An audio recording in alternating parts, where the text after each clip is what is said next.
Paramashivoham. Om Nithyananda Paramashivoham. Om Nithyananda Paramashivoham. Om Nithyananda Paramashivoham. Om Nithyananda Paramashivoham. Om Nithyananda Paramashivoham. Om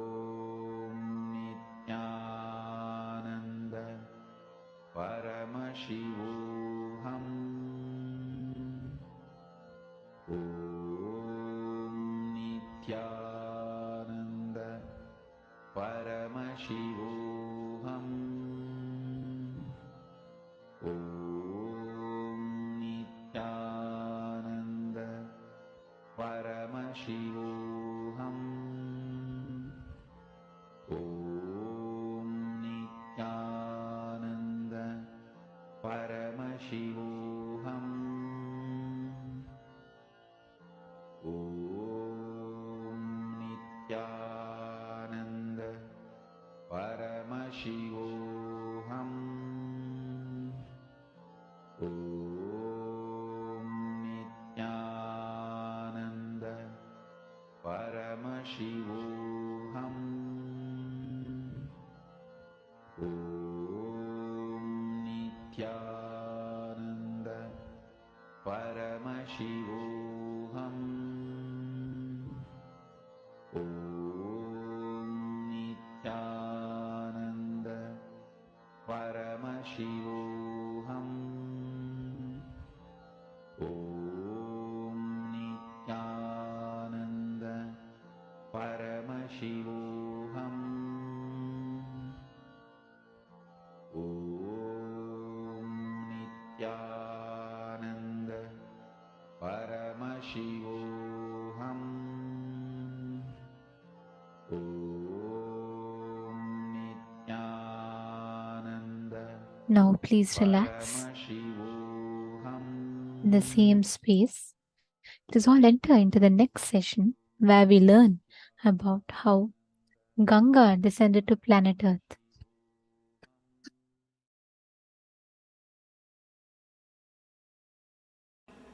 Today we will see the story of Ganga.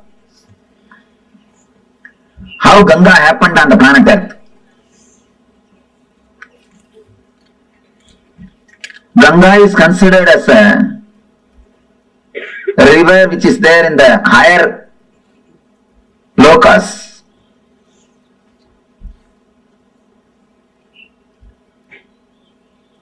It was there with the Kamandalu of Brahma.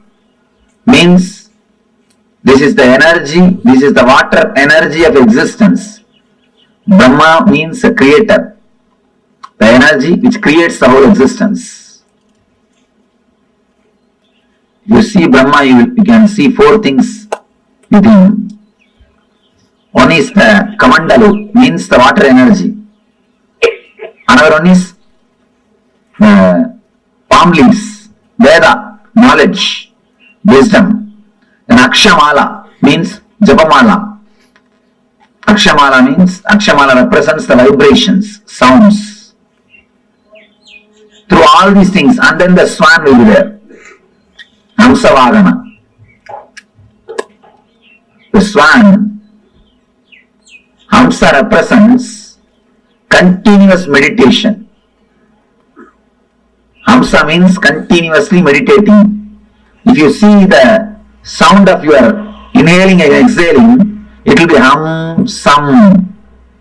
It will go as a hum and come out as sum. When they say hum, sum, they mean continuous awareness. Creator has to be with continuous awareness. Only with awareness you can create. creativity and awareness is directly connected. That is why Brahma is described with Akshamala, means vibrations. Pustaka means the knowledge, Vedas. And the Kamandalu, water energy. And Hamsam, awareness.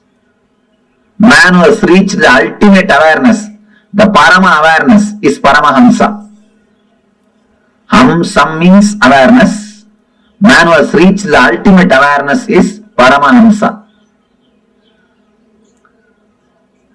Ganga is the water energy of Brahma. She was there in his Kamandalu. I will describe the scene, how the Ganga happened on the planet Earth. First I will tell the story, then we will see the deeper meaning of the metaphysical story. There was a king called Bhagirath. For some reason, his forefathers have been cursed by some rishi and they all died. They have been burnt, reduced to ashes. All their ghosts are living there, struggling, suffering. They are not liberated. So they beg Bhagirath to help him some way. Bhagirath decides, I have to do something and liberate. He starts meditating, doing penance, doing tapasya towards Brahma. Brahma appears and gives darshan. And he says, yes, I can send the Ganga to the planet Earth, no problem. But be very clear, can planet Earth hold the Ganga's speed? Can planet Earth sustain the force of Ganga? First, do something for that. Arrange for it. Then I will send the Ganga. Then again he starts doing penance, doing tapasya. After the tapasya, Shiva appears. Shiva asks, what do you want? Then Bhagirath says, now Brahma accepts to send the Ganga to planet Earth. But he says the whole planet Earth will be washed away. Planet Earth cannot withstand the speed of Ganga. Please do something. You have to protect us. You have to take care of us. Shiva says, all right, I will take care, don't worry. Tell Brahma to send Ganga, I will take care. He gives the assurance. Then again he meditates towards the Brahma. Now Brahma appears and says, I am ready to send, but Devatas are not ready to depart with Ganga. Devatas wants Ganga to be there. Bhagirath asks, what for Devatas wants Ganga to be there? No, they have to take part in Ganga every day. It is their life source. Ganga is not simple water, it is an energy. By bathing in that only, every day they rejuvenate their body and mind. And anybody takes part in Ganga every day, naturally their body and mind will be rejuvenated. That is why in this hilly area, no medical facilities, practically nothing. But see how many millions of people are living happily. Happily, they are living. Ganga is the mother who is protecting everybody. So the Brahma says they have to take bath every day. Then Bhagirath says, all right, I will arrange all the facilities for Devatas to stay in the planet Earth. Just on the banks of Ganga, I will create cities where all gods and goddesses can live. and have bath every day and have their regular routine as they have in the other loka, as they have in the Brahma loka. Brahma says, if that is the case, then I agree. Go ahead and do it. Then he comes and does tapasya towards Himachala, the Hima hills, Hema Parvata, the Himaraj, who is the father-in-law of Shiva. He does tapasya towards the Himaraja. Himaraja appears and asks, what do you want? I want you to be the host for Mother Ganga. I want you to be the host for Mother Ganga. And you are the person in whom I can create a city for all the Devatas. And only from you, the Ganga can flow. You are the only person who can be base for Ganga. Then she goes and tells Himaraja, host her. Himaraja accepts that Himaraja will host her. Then Bhagirata starts building the whole city throughout the route in which Ganga is supposed to travel.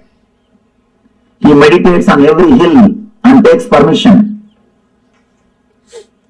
He prays to every hill. Every hill says, yes, I will give the way for Ganga. So all the whole route is cleared. Then he goes and prays to Kalabhairava, who is the in charge of city Varanasi.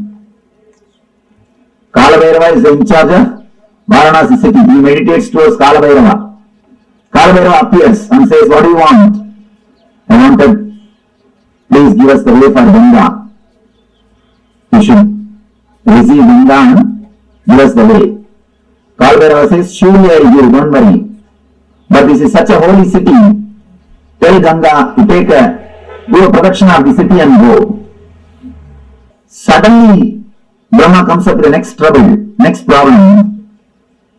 You meditated and propitiated all the Devatas except Vishnu. Now, you have to do something to Vishnu.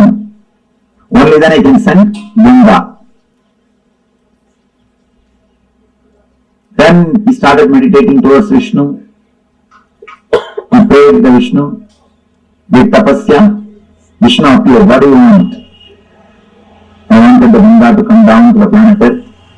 Unless you agree, unless you do blessings, it will not be possible. Please bless me. Krishna says, all right. I bless you. Ganga will come to the planet Earth. She will come just out of my feet. And he blesses. The Ganga will come out of his feet. Then he says a beautiful one word. Whomsoever has realized the Vishnumaya means the universal consciousness. Whatever water comes out of their feet will be Ganga. Whomsoever has realized the Vishnumayam Jagat, whomsoever has realized me, from their feet, whatever water comes out will be Ganga. From this word only the tradition of Pada Puja starts. Pada Puja of enlightened masters starts from this tradition. Vishnu says, whomsoever has realized the Vishnumayam Jagat, Sarvam Vishnumayam Jagat, from their feet Ganga will flow. From their feet, Ganga will flow. Then, now he again meditates towards Brahma. Brahma appears with all his glory and compassion, blesses the Bhagavata, then he prays to Ganga. Then he does tapasya towards Ganga, meditates and invites the Ganga mother, Ganga with all compassion, not only compassion, the wild energy. She just comes out of the Brahma's commandable with all the power. She straight away started moving towards the planet Earth. The moment she came out of the commandable and started moving towards the planet Earth, all the 14 worlds are shaken. All the Devatas all the rishis, all the munis simply escaped from their planet Earth and ran away because they got frightened. The Pralaya is going to happen. Means the end of the world has come. Such a power, they simply ran away from their world. They escaped. And appears Shiva. Shiva beautifully appears and puts his head in between the linga. She straight away lands into Shiva's head, into the matted lock. Next thing, she gets locked in the hair itself. She is black. Here, Bhagirava is sitting, waiting for Ganga for one kalpa. What is happening? They are receiving the call, she has started already, but she has not landed. Already she has started, but she has not landed here. What happened? What happened in the way? Again he meditates towards Shiva. Shiva appears and says, yes, she is there in my life. Now what do you want me to do? Bhagirava says, please just send a little bit. Don't hold the whole thing.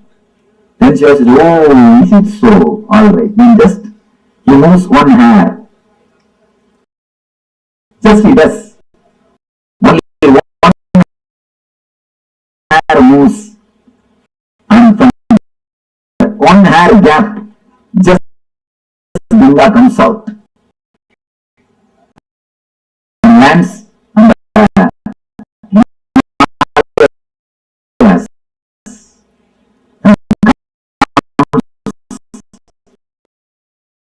That is the river which is flowing.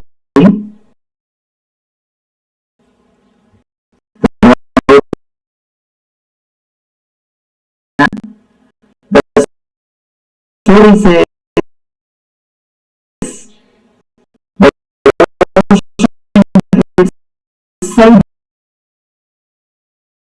is son of Ganga. Varuna Raj is son of Ganga, and because of Ganga flowing continuously, all the oceans are created. It is from Ganga.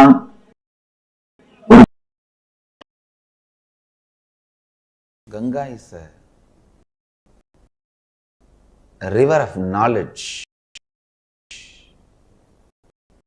a river of enlightenment. There are some slokas which says just by drinking the Ganga water you can get enlightened. With all my integrity and authenticity, I can vouch with my integrity and authenticity. Just by living around drinking the Ganga water, remember sacred enlightenment. Because such a powerful process. Ganga heals all the violence we carry. Ganga heals all the incompletions we carry. See, the lust is an incompletion, anger is an incompletion, violence is incompletion. All the incompletions we carry, Ganga can purify. Ganga can really, really purify.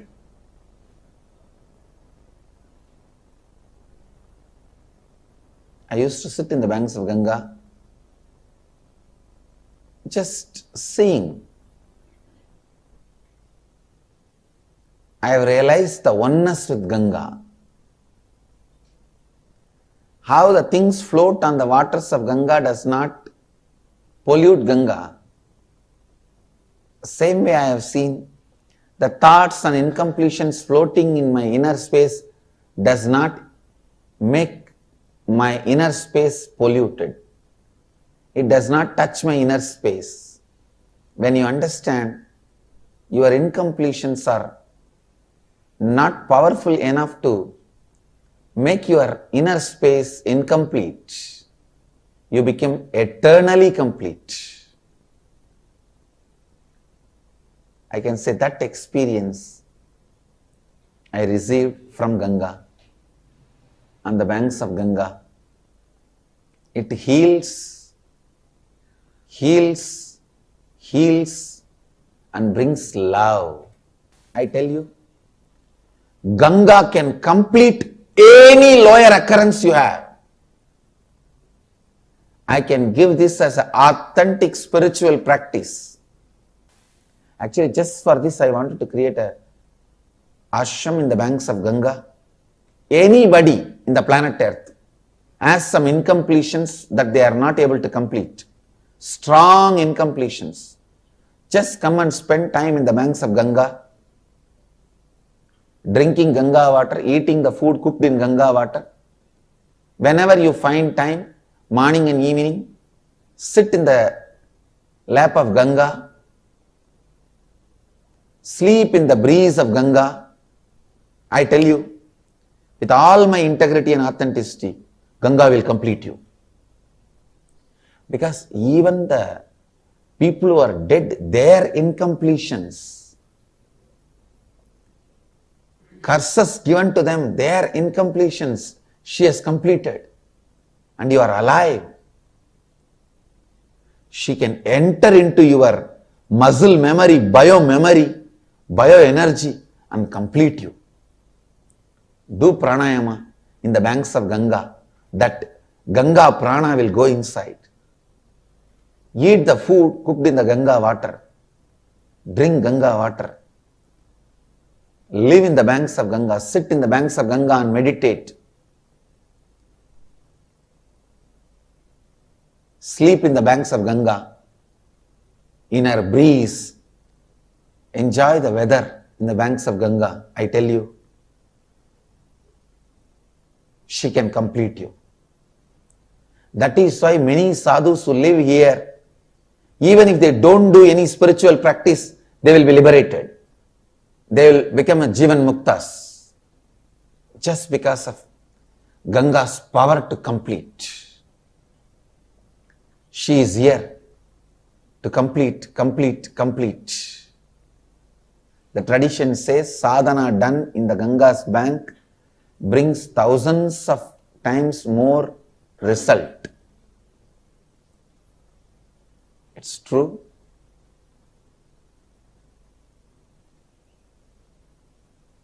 Ganga Mata is such powerful energy, such beautiful energy, such great energy. The largest worshipped deity is Ganga. She is the Kalpataru for planet Earth. Whatever whoever wants, she goes on showering. She is like a mother. Physically also she gives what do you want, and spiritually also she showers what do you want. She is the Kalpataru. Come on, meditate on Mother Ganga. Let Mother Ganga be a Kalpataru.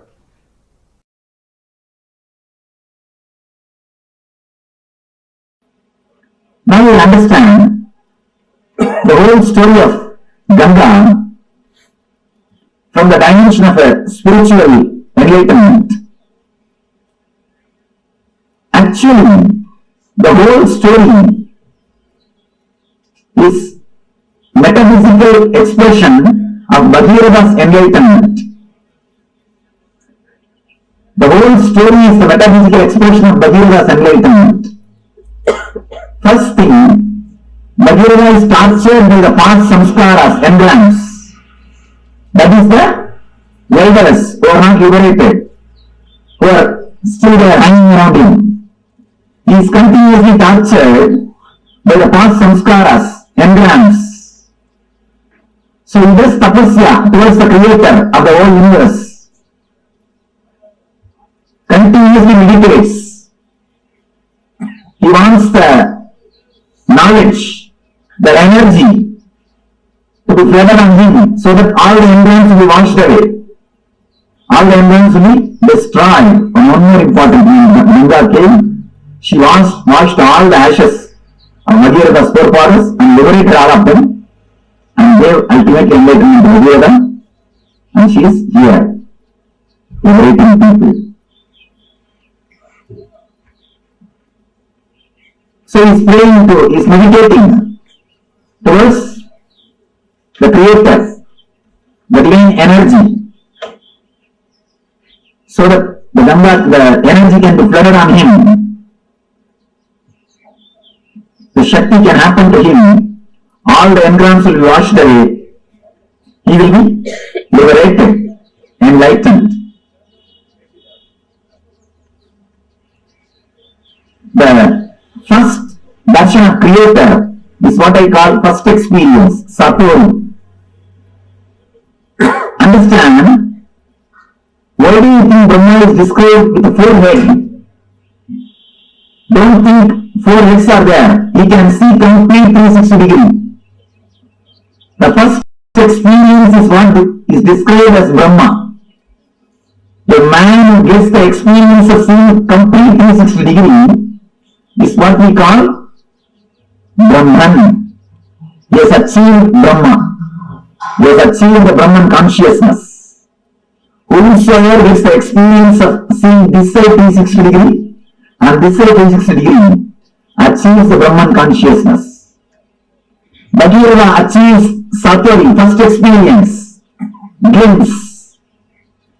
Then the Brahma says, enlightenment can happen to you, but be very clear, will your body stand? Prepare your body and mind. Will it be able to stand, sustain? Prepare it. Then it will happen forever. Prepare yourself. Create a maturity so that the energy can be with you forever. Then Bhagirava starts his tapas. Bhagirava starts his tapas. All the energy centers is awakening and preparing all the energy centers to receive the energy and to sustain it, to radiate it.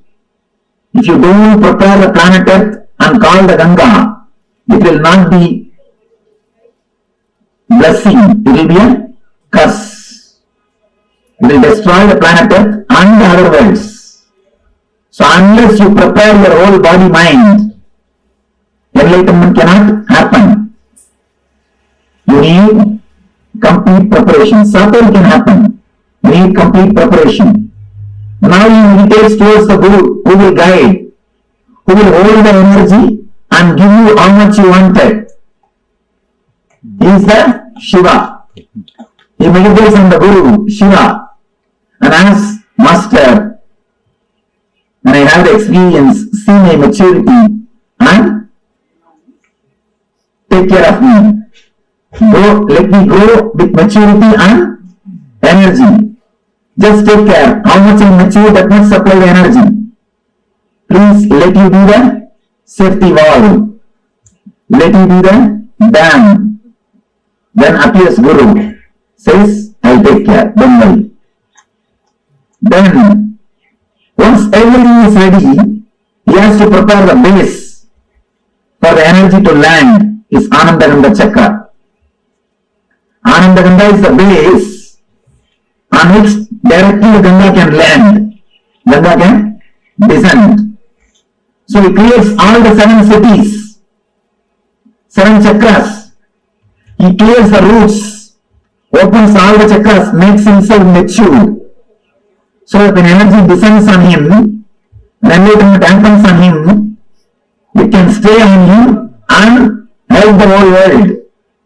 It will be a blessing for him and to the whole world. He continues to do tapasya. He propitiates all the devatas, means the devatas who are residing in every chakra. Then comes Kalabhairava, in charge of Varanasi Swadhisthana Chakra. And he asks, please give me the way for Ganga. Kalabhairava says, surely I will give, but tell her she should go round. She should be around me. She should be in me. That is why Swadhisthana, energy is installed in Swadhisthana. Energy is installed in Swadhisthana.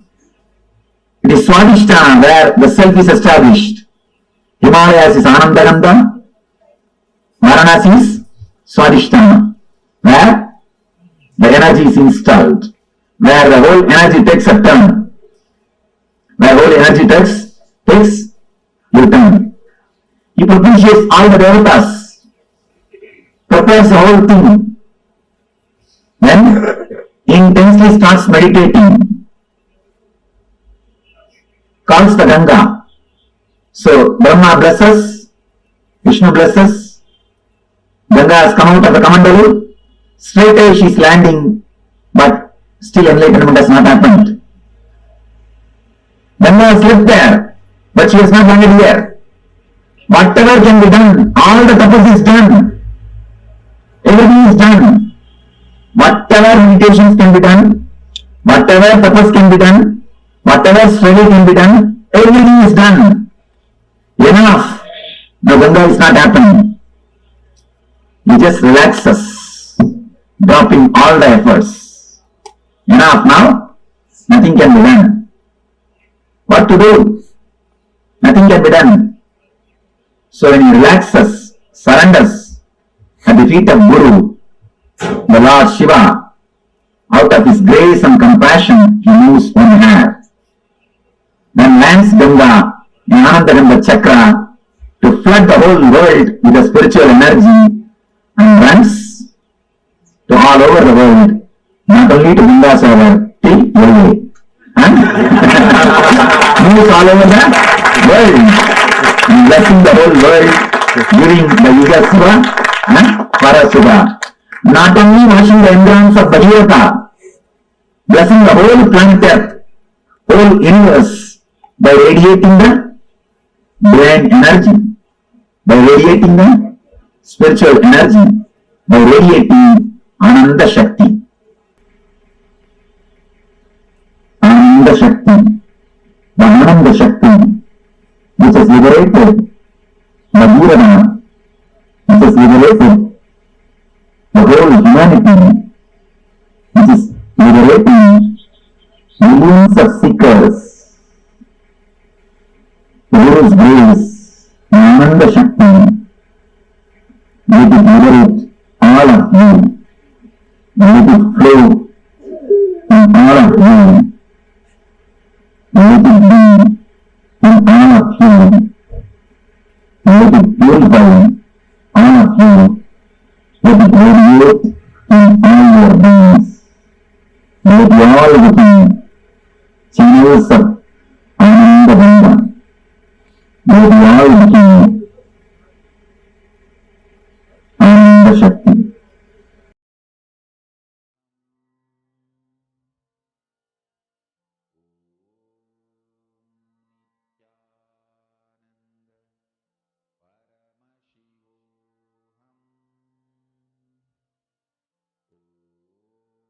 Ganga, the embodiment of enlightenment. Devi Ganga, the ultimate representation of enlightenment. I think Swamiji narrated this story so beautifully that anyone will just fall in love with Ganga. The way Swamiji explains Ganga, right? That's the beauty. In Hinduism, deities are not just like, okay, some characters of mythology. No, we know they are living, alive. And they are as alive as amongst us as any of our friends are. Ganga is that ultimate cosmic representation, that embodiment of completion. She is the embodiment of enlightenment, the embodiment of giving us the experience of that ultimate Satya, the Parama Satya. Ganga comes down for liberation. Ganga Mata. In Hinduism, she is revered and worshipped as Devi, Mother Ganga. And she gives all of us that experience of enlightenment, that ultimate cosmic oneness. That enlightenment she bestows all of us with. That is Ganga. And today, all of us are going to be having the darshan. See, actually, Swamiji narrated here, right? How Devi Ganga descends and there are like multiple Bhagirata times. Those two times when Paramashiva happens in Maharloka, when Paramashiva holds Ganga in his jatas in Kailasa, that is one. When he releases it in Bhuloka, that is Ganga Visarjana. When he holds Ganga on his jatas, it is Gangadhara Murti. This is the story, like the significance name-wise of the deities. So if we understand, if we know that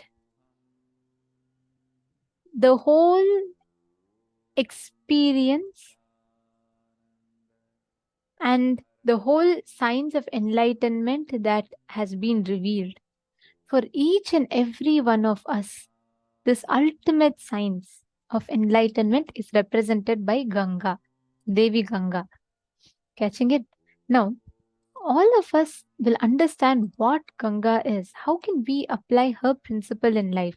One of the most beautiful lines Swamiji says, Ganga is a river of knowledge, river of enlightenment.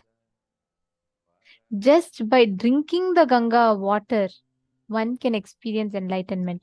Just by you having the Ganga water, Ganga Jal, you can experience enlightenment. Just by you consuming the sacred prasada. Swamiji used to sit in the banks of Ganga and Swamiji used to just see Ganga, that space of Upanishad. And Swamiji beautifully explains, when Swamiji used to see, right, the objects floating on Ganga, like how all the things floating on Ganga do not pollute Ganga, same way, the thoughts, the incompletions, the patterns floating inside of you does not pollute you. Your incompletions are not powerful enough to make your inner space incomplete.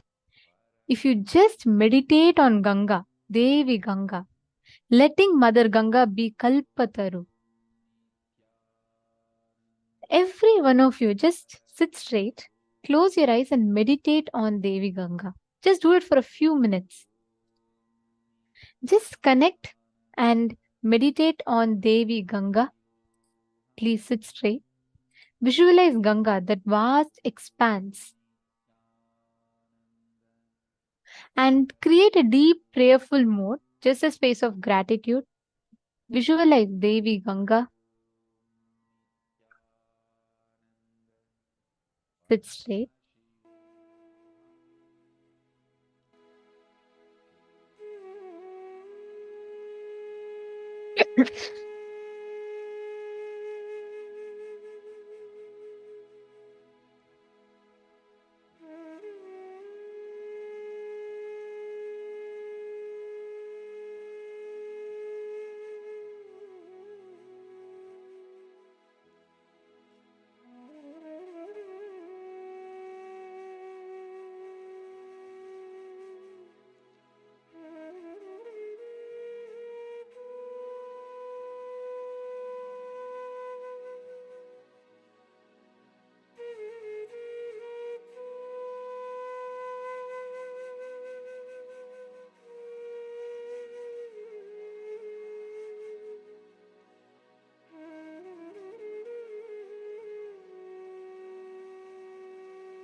I request all the participants to sit straight.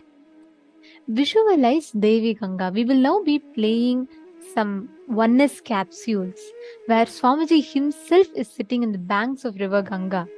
I request every one of you to just connect. Visualize Devi Ganga.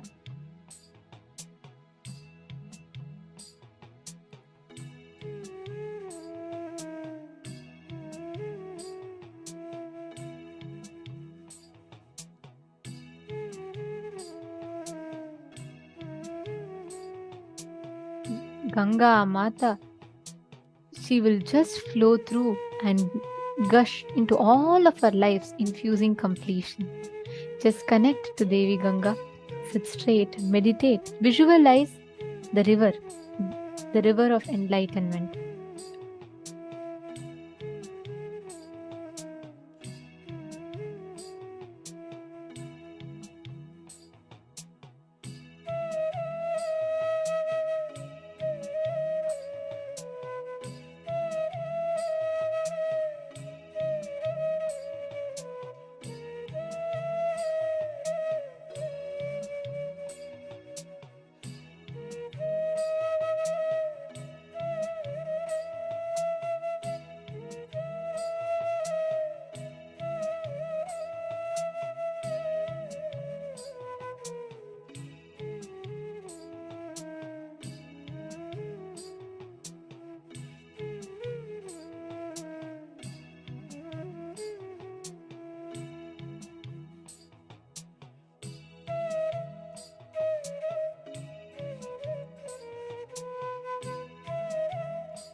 Hey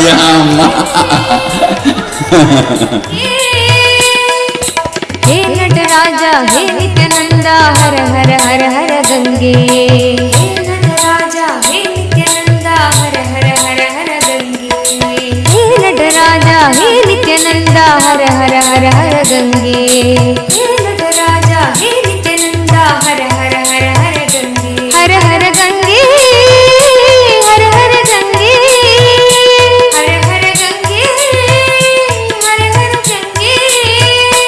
her her Gange her her Gange her her Gange her her Gange her her Gange hey Nataraja hey Nityananda her her her her Gange hey Nataraja hey Nityananda her her her her Gange hey Nataraja hey Nityananda her her her her Gange hey Nataraja hey Nityananda her her her her Gange her her Gange her her Gange her her Gange her her Gange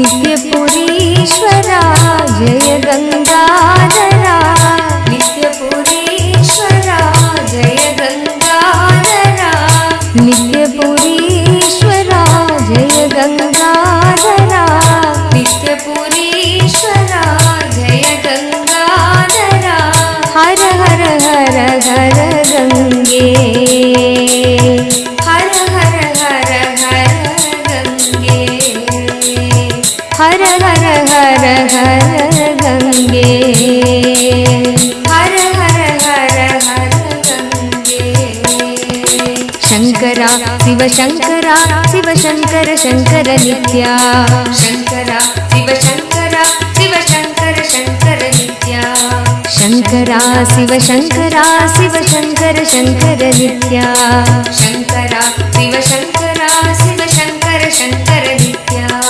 Shankara Shiv Shankara Shiv Shankar Shankar Nitya Shankara Shiv Shankara Shiv Shankar Shankar Nitya Shankara Shiv Shankara Shiv Shankar Shankar Nitya Shankara Shiv Shankara Shiv Shankar Shankar Nitya her her Gange her her Gange her her Gange her her Gange her her Gange her her Gange her her Gange her her Gange hey Nataraja hey Nityananda her her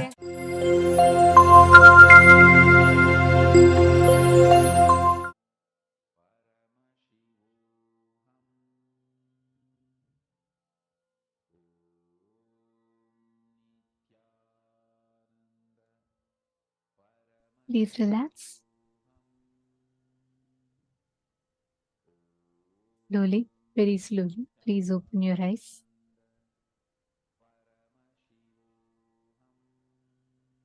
Ganga Mata, the embodiment of completion. Actually, Swamiji tells beautifully, Ganga is the largest worshipped deity.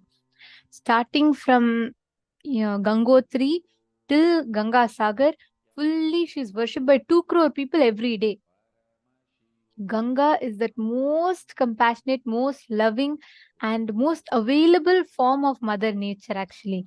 And now, connect to Ganga, right? When you experience completion internally inside of you, bringing completion externally in all situations is very easily possible. See, Mother Ganga represents the Prakriti, ultimate form in front of us, right? If something is just a matter, if something is just an object which is not relevant in your life, you will not be able to connect with it. That is why we all worship Ganga as Mother, Devi. The moment you declare and connect her as that, she is immediately gushing to be available to us. And every one of us can just sit now, Vamadevananda, just sit from this space.